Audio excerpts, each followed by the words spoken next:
And as we continue to grow, we realize and we understand how unlike God we are.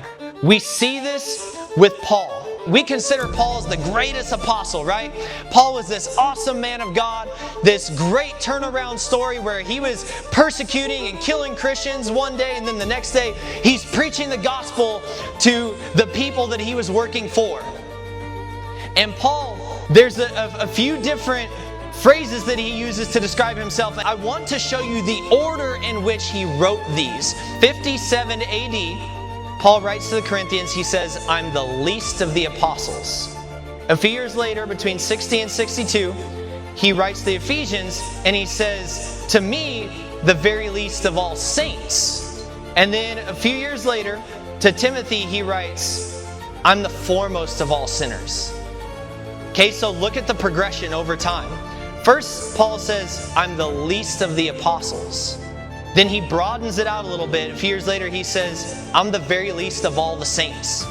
So basically, out of all the believers in Jesus, I'm the least of them all. So he's gone from apostles to now all the believers. He says, I'm the worst of those. Then a few years later, he gets to Timothy and he says, now I realize I'm the foremost of all sinners. And what Paul is basically telling us is, I'm the worst of everyone. And I want you to think about this, because I think that if Paul were to describe his life or describe himself, this is straight from his own hand. Straight from the pen of Paul's hand. He says, I'm the foremost of sinners. But if we were to describe Paul, we like to look at Paul and say, he's the greatest of the apostles. He was amazing. He's this great man of God. He wrote so much of the New Testament. He's the greatest apostle. But Paul himself says, I'm the foremost of all sinners. Why? Because Paul had a realization and a revelation of the greatness and the holiness of God.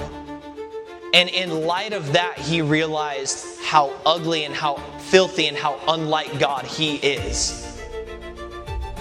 The man who is known for writing so much of the New Testament, the man who is known for planting churches, the man that we look at and probably some of us would consider him to be our favorite character of the New Testament, our favorite apostle, maybe the man of God that we most would like to be like. And he describes himself as, I'm the foremost of sinners. And it's because he had an understanding of how great that gap was between him and God. Even on his best day, he needed the grace of God just as much as the day that he met him on the road to Damascus.